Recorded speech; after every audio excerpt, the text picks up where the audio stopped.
Well, good morning, and we're glad that you're joining us for Coffee with Pastor. I'm at home this morning and reading and doing some study. I've got a January term class that last week, and I've got a ton of reading to do before that class starts. But this morning, I'm excited because we have our staff with us. We have Courtney and David and Scotty, all three of them assisting me, along with Pastor Lewis and Pastor Taylor and Pastor Philip. And we thought this would be a great time just to talk about some things that they're going through as far as the coming couple of weeks with Christmas and everything, what they're going to be doing for Christmas. And so, well, good morning, everybody. Good Good morning. morning. It's good to see you all. And now, we're going to talk about Christmas. First off, let's talk about the concert on Sunday with the Irwins. What were your all's thoughts on the concert on Sunday? Whoever wants to start can start. Courtney, it was your first time seeing it. What did you think? Yeah, it was my first time. It was lovely. It was your first time?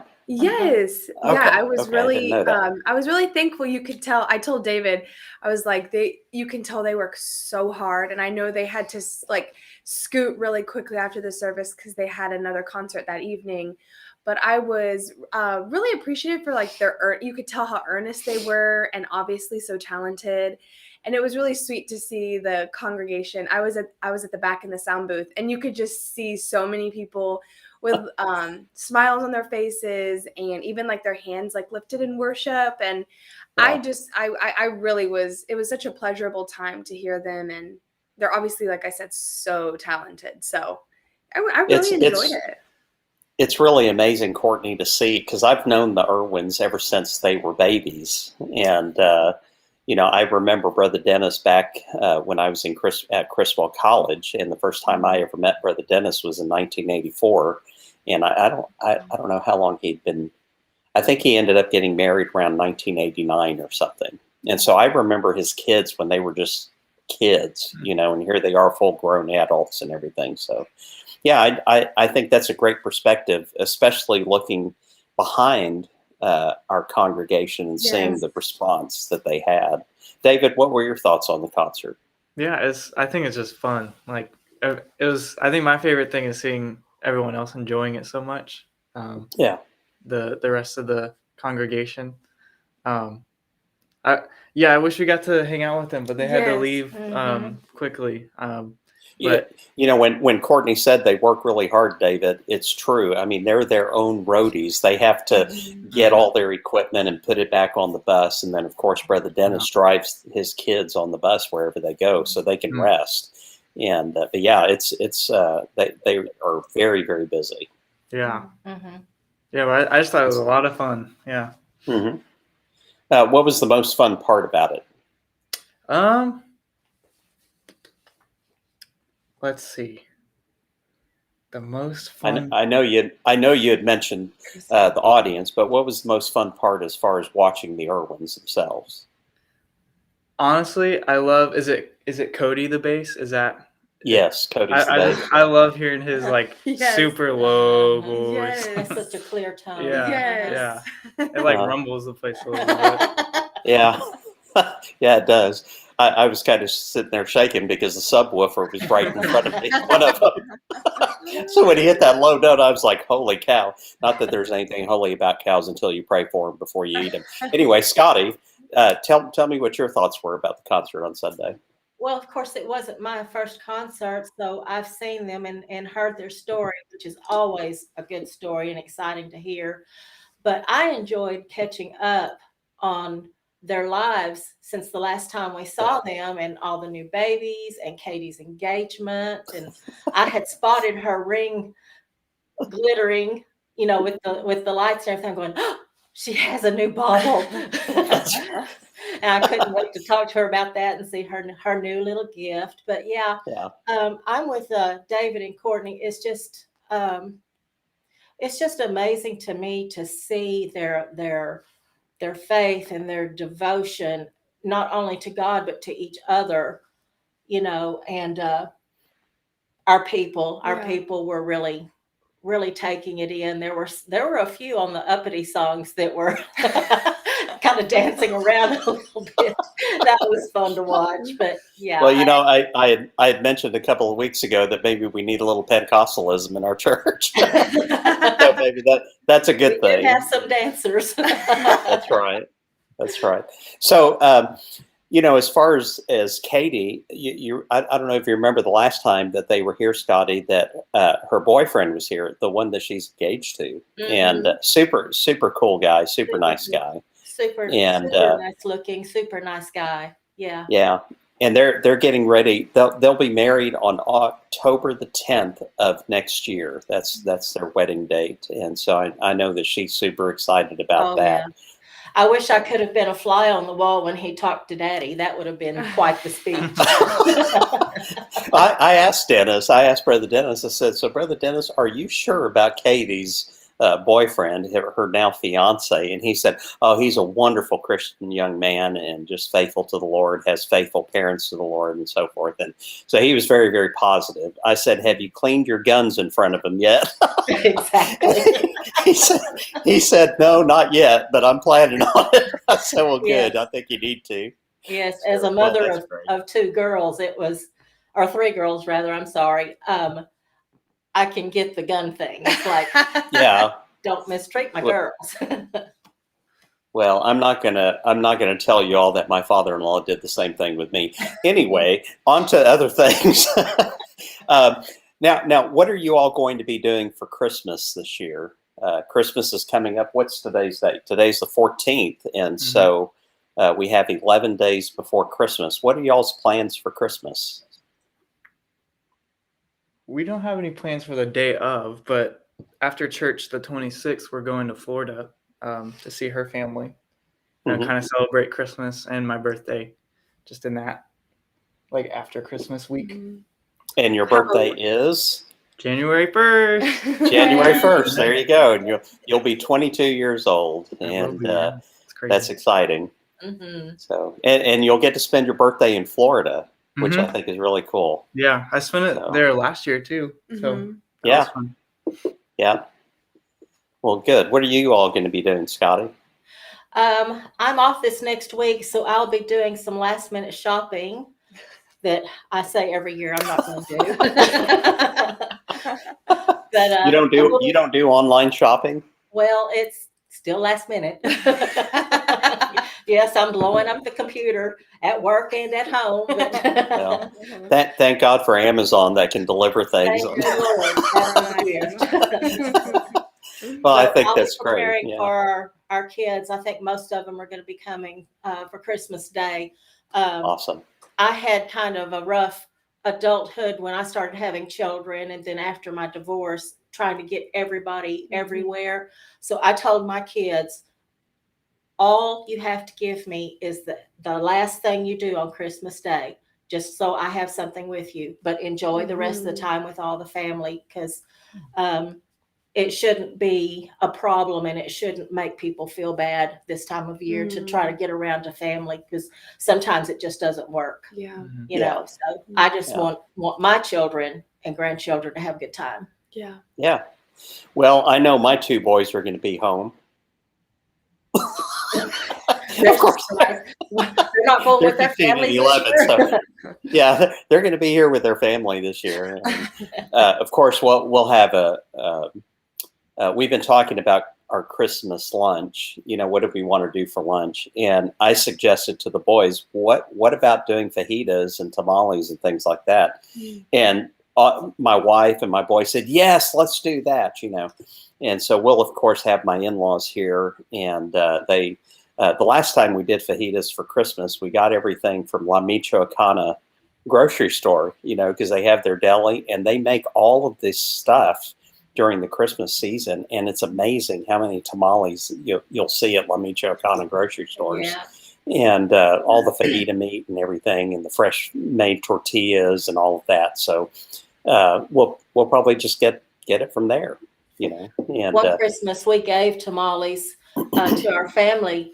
At the time, Paul's mother and stepfather were living with us, and so we started an assembly line, and the stepfather would press, and then his mother would, I don't remember what she did. She did something, then he would put in the meat and I was the roller.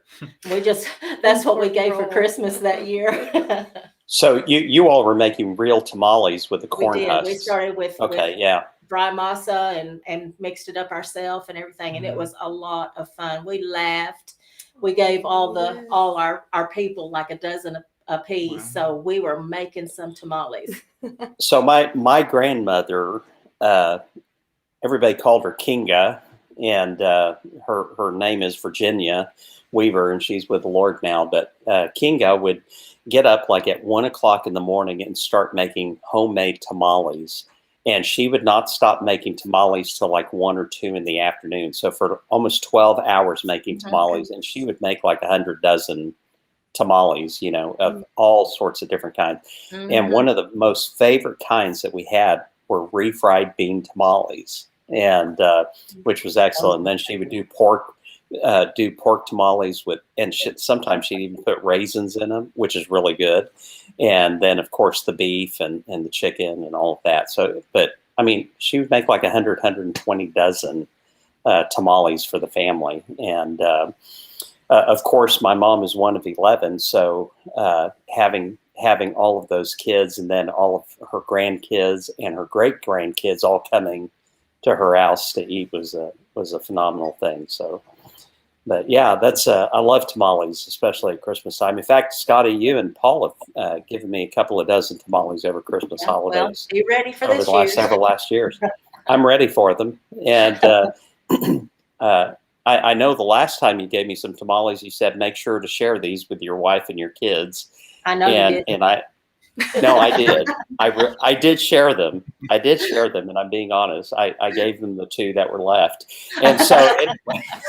Poor little boys had to cut one in half. So okay. So what did you all get each other for Christmas? Well, Y'all can't say. You can't say yet because it's not Christmas. Well, David and I have agreed not to do gifts this year. At least that's my understanding. Because we're getting married, so we're planning a wedding. So yeah. And tell us about the wedding date. When is that, Courtney? Oh, yeah. When? Yeah, so Lord willing, it will be April 10th of 22. So we have, it feels like it's a long way away, but as you know, as soon as the new year hits, it's June, in the blink of an eye. So, and then it's Christmas again. So yeah, we're both in school. So we decided to do a little bit of a longer engagement just to give us a little bit of time. And looking back, I'm so grateful because I have a friend who just got engaged 2 weeks ago, and she's getting married at the end of January. And I do not know how in the world she's planning a whole wedding in like less than 2 months, because we have 4 months left, and I'm like, I don't even know how we're going to get everything done. So yeah, really thankful. Yeah. Well, when you're planning a wedding, it just seems like time goes faster and faster and faster, especially the closer that you get to it. And then after you get married, I'm just going to tell you, and I think Scotty can attest to this, after you get married, it's like time flies like you wouldn't believe. And so my Cheryl and I have been married for 31 years. We'll be married for 32 in March. And it's like both of us are looking at each other like we can't believe that we've been married for 32 years. Yeah. But when you enjoy marriage and you enjoy life together, that's the way it is. Time just flies. So yeah. Yes. I think that's great. And Scotty, what'd you get Paul? Can you say now, or do you want to wait until? I'll tell you off camera. Are you sure he knows how to use Facebook? I can't tell you what I bought Cheryl because I know she watches us sometimes, and I don't know if she's watching this morning or not. Right. But I think she's going to like it. And I'm one of the things that I have to do today is wrap the gifts that I've gotten from the boys and my wife. That's one reason why I'm here at home, but also to read and study. And but anyway, I have to do these things incognito when they're not home and all these other things, So I've been hidden all of their presents, and that nobody's asked or looked in the place where I've hidden them. So I think that's good. So yeah. I'm still trying to find one of the gifts that my mother hid from me back in 1968. I hadn't found that yet. You'll find it eventually. Eventually, when I don't want it anymore. It'll be. it'll be some sort of fashion from then, and it's not kosher today, Right, right. So yeah, well, very good. So this coming Sunday, we're going to be hearing from Christina Anderson, who is a world-renowned handbellist. I don't know what you call a handbell person. Is it a handbellist? Just handbell artist. Handbell artist, and I've heard her before, and she's absolutely phenomenal.